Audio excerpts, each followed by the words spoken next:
بسم اللہ الرحمن الرحیم۔ السلام علیکم۔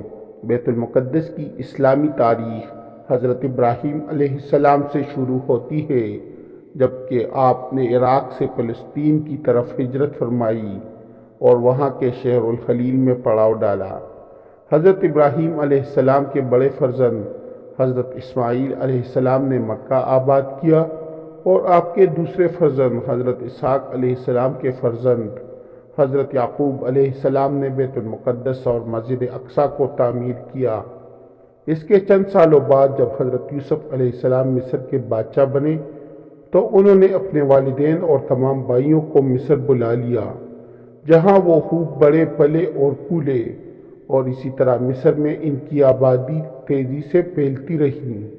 اس کے سینکڑوں سال بعد جب مصر پر فرعون کی حکومت قائم ہوئی اور اس نے بنی اسرائیل پر ظلم و ستم کی انتہا کر دی، تو حضرت موسیٰ علیہ السلام نے اللہ کے حکم سے بنی اسرائیل کو لے کر فلسطین کی طرف ہجرت کی۔ فرعون نے ان کا پیچھا کیا لیکن بحر احمر میں ڈبو دیا گیا۔ فلسطین آ کر بنی اسرائیل نے طرح طرح کی نافرمانیاں شروع کر دی، جس کی وجہ سے اللہ تعالیٰ نے انہیں وادی طیٰ میں 40 سال تک کے لیے بھٹکا دیا۔ اسی دوران حضرت موسیٰ علیہ السلام اور حضرت ہارون علیہ السلام نے عمالقہ، جو اس وقت بیت المقدس پر قابض تھے، سے جنگ کی اور بیت المقدس کے علاقے کو فتح کیا، اور اس کے بعد حضرت طالوت علیہ السلام کی قیادت میں ایک جنگ لڑی گئی، جس میں حضرت داؤد علیہ السلام نے جالوت کو قتل کیا، اور اس طرح فلسطین کے سارے علاقے پر حضرت طالوت علیہ السلام کی حکومت قائم ہو گئی۔ طالوت علیہ السلام کے بعد حضرت داؤد علیہ السلام بادشاہ بنے، اور ان کے بعد ان کے فرزند حضرت سلیمان علیہ السلام کی زبردست حکومت فلسطین کے پورے علاقے پر قائم ہو گئی، لیکن حضرت سلیمان علیہ السلام کے بعد ان کا بیٹا بادشاہ بنا۔ وہ انتہائی عیاش اور بد کردار تھا۔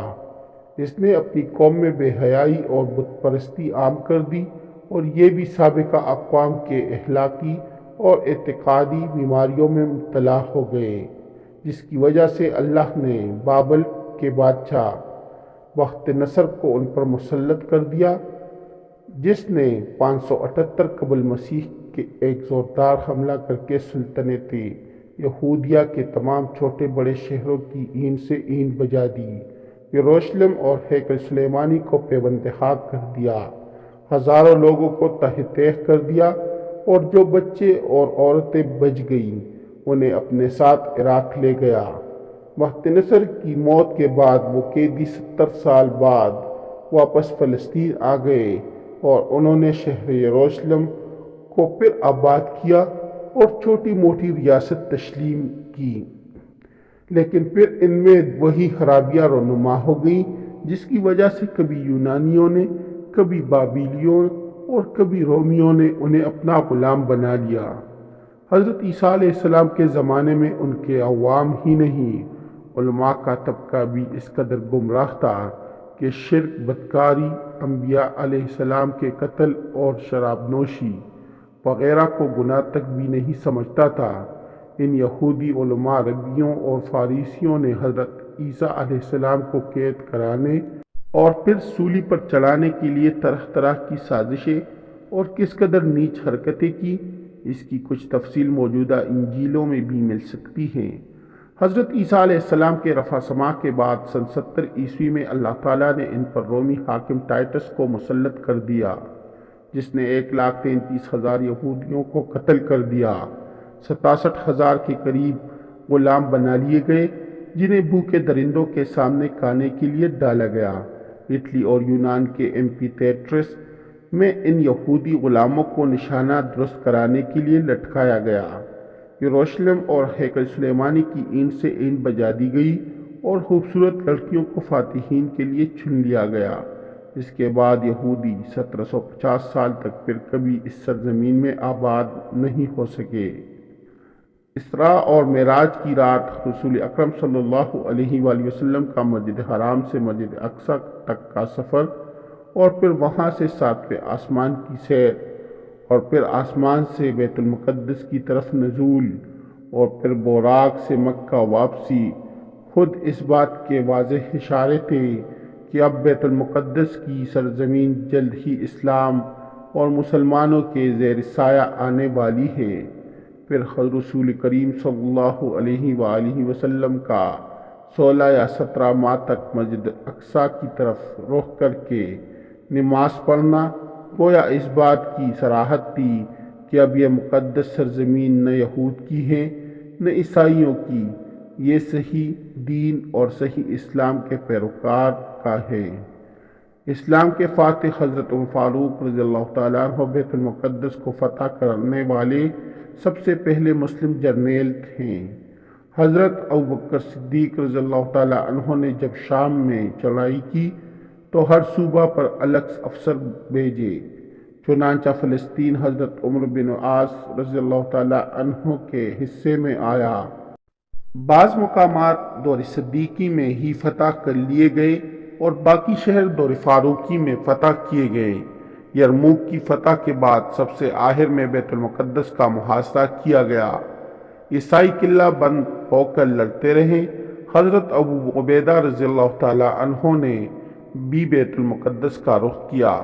عیسائیوں نے ہمت ہار کر صلح کی درخواست کی اور بیت المقدس کے پادری نے مسلمانوں کے سامنے یہ شرط رکھی کہ اگر آپ کے امیر المؤمنین بذات خود یہاں تشریف لائیں گے تو میں شہر کی چابیاں ان کے حوالے کروں گا، اور حضرت ابو عبیدہ رضی اللہ تعالیٰ عنہ نے امیر المؤمنین حضرت عمر فاروق رضی اللہ تعالیٰ عنہ کو خط لکھا کہ بیت المقدس کی آزادی آپ کی تشریف آوری پر موقوف ہے۔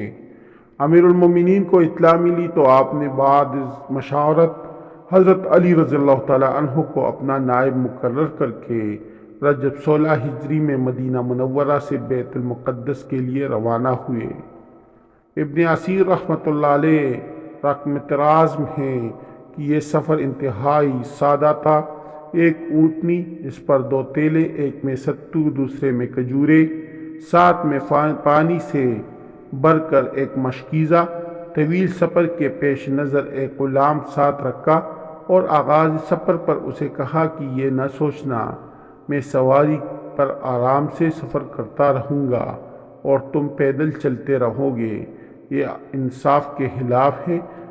دوران سفر مسلمانوں کے خلیفہ اور غلام باری باری اونٹ پر سواری کرتے رہے۔ مقام جابیہ میں عمال حکومت نے آپ کا استقبال کیا اور سب کی حیرت گم ہو گئی کہ اس وقت غلام اونٹ پر سوار تھا اور امیر المؤمنین خود پیدل تھے اور اونٹ کے مہمار آپ کے ہاتھ میں تھی۔ سب سے بڑے عیسائی پادری سفریانوس کے الیچی بھی جابیہ پہنچ گئے۔ بیت المقدس کا معاہدہ جابیہ میں ہی لکھا گیا۔ بڑے بڑے معزز صحابہ رضی اللہ عنہم کے دستخط ہوئے۔ اس عہد نامہ کے کچھ چیدہ نکات دیکھتے ہیں تاکہ مسلمانوں کے دوسرے مفتوح قوم سے حسن سلوک کا اندازہ ہو سکے۔ وہ امان ہے جو اللہ کے غلام امیر المؤمنین عمر رضی اللہ تعالیٰ عنہ نے ایلیہ کے لوگوں کو دی۔ یہ امان ان کی جان، مال، گرجا، صلیب، تندرست بیمار اور ان کے تمام مذہب والوں کے لیے ہے۔ نہ ان کے گرجاؤں میں سکون اختیار کی جائے گی اور نہ وہ ڈھائے جائیں گے، نہ ان کو یا ان کے احاطے کو کوئی نقصان پہنچایا جائے گا، نہ ان کی صلیبوں اور ان کے مال میں کچھ کمی کی جائے گی۔ مذہب کے بارے میں ان پر جبر نہیں کیا جائے گا، نہ ان میں سے کسی کو نقصان پہنچایا جائے گا۔ اس تحریر پر اللہ رسول صلی اللہ علیہ وآلہ وسلم، خلفاء اور مسلمانوں کا ذمہ ہے، بشرطیہ یہ لوگ مقررہ جزیہ ادا کرتے رہے۔ اس معاہدے کی کچھ شقیں آپ نے ملاحظہ کیے۔ کسی مفتوح قوم کے حقوق 3 ہی چیزوں سے متعلق ہو سکتے ہیں: جان، مال اور مذہب۔ اس معاہدے میں یہ تینوں چیزیں محفوظ قرار دی گئی۔ بیت المقدس کے شہر کے باہر حضرت ابو عبیدہ رضی اللہ تعالیٰ عنہ کی قیادت میں سفاح نے آپ کا استقبال کیا۔ آپ کا لباس اتنا سادہ اور پرانا تھا کہ مسلمانوں کو شرم آئی کہ عیسائی اس لباس میں دیکھ کر کیا کہیں گے۔ انہوں نے آپ کو ترکی گھوڑا اور قیمتی پوشاک پیش کی اور عرض کیا امیر المومنین یہ لباس تبدیل کر لے۔ حضرت عمر فاروق رضی اللہ تعالیٰ عنہ نے فرمایا کہ اللہ نے ہمیں اسلام کی وجہ سے عزت بخشی ہے، پوشاک و اعلیٰ سواری کی بدولت نہیں۔ ہمارے لیے اللہ کی بخشی عزت کافی ہے۔ بیت المقدس کے پادری سفریانوس کا خیال تھا کہ امیر المومنین کا لاؤ لشکر پر شکوہ ہوگا اور دور سے نظر آئے گا، مگر وہ حیران ہوا کہ ایک آدمی اونٹنی پر بیٹھا ان کی طرف آ رہا ہے اور دوسرا نکیل پکڑے آگے چل رہا ہے۔ ان کا حلیہ دیکھنے کا تھا، پٹے جوتے، بالوں پر گرد و غبار، پیوند لگا کرتا، ایک دو نہیں پورے 14 پیوند لگے تھے، جن میں سے کچھ چمڑے کے تھے۔ پادری نے دل میں سوچا کہ وہ عظیم المرتب فاتح جس نے سلطنت روم اور فارس کو تاحت و تاراج کیا، یہ وہ نہیں ہو سکتا۔ کیا خلیفہ ایسا سادہ اور درویش صفت ہو سکتا ہے؟ وہ اپنی بات زبان پر نہ لا سکا۔ امیر المومنین اس حال میں بیت المقدس میں داخل ہوئے کہ رومیوں نے علم عرب و عجم کے فرمانروا کے لیے دروازے کھول دیے، شہر کی چابیاں پیش کی اور کہا کہ بے شک آپ ہی فاتح بیت المقدس ہے۔ حضرت عمر فاروق رضی اللہ تعالیٰ عنہ بیت المقدس کے ایک بڑے گرجے میں موجود تھے۔ نماز کا وقت ہو گیا۔ عیسائیوں نے کہا کہ آپ رضی اللہ تعالیٰ عنہ یہی نماز پڑھ لے۔ آپ رضی اللہ تعالیٰ عنہ نے فرمایا، ایسے دلیل بنا کر مسلمان بعد میں گرجے کو زبردستی مسجد میں تبدیل نہ کر دے۔ گرجے سے باہر نکل کر نماز ادا کی۔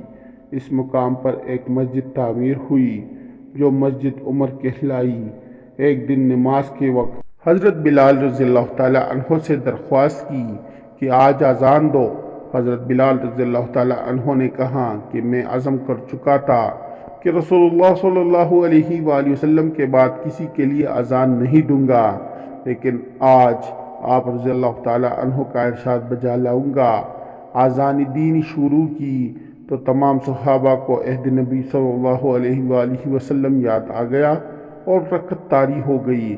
ابو عبیدہ رضی اللہ تعالیٰ عنہ اور معاذ بن جبل رضی اللہ تعالیٰ عنہ روتے روتے بے تاب ہو گئے۔ حضرت عمر رضی اللہ تعالیٰ عنہ کی بھی ہچکی لگ گئی اور دیر تک ایک عجیب اثر رہا۔ حضرت عمر رضی اللہ تعالیٰ عنہ بیت المقدس سے واپسی میں مفتوحہ علاقوں کا دورہ کر کے سرحدوں کی حفاظت کا انتظام کرتے ہوئے مدینہ منورہ واپس تشریف لے آئے۔ اس کی خبر حضرت علی رضی اللہ تعالیٰ عنہ اور دیگر مسلمانوں کو مل چکی تھی، چنانچہ اس نے مدینہ کے باہر آپ رضی اللہ تعالیٰ عنہ کا عظیم الشان استقبال کیا اور یوں تاریخ انسانی کا یہ منفرد سفر اختتام پذیر ہوا۔ معزز دوستو، اگر آپ لوگوں کو میری ویڈیو اچھی لگی ہو تو میرے چینل کو سبسکرائب کریں، اس ویڈیو کو لائک کریں اور دوستوں کے ساتھ شیئر کریں۔ انشاءاللہ آنے والی ویڈیو میں پھر ملاقات ہوگی، تب تک کے لیے اللہ حافظ۔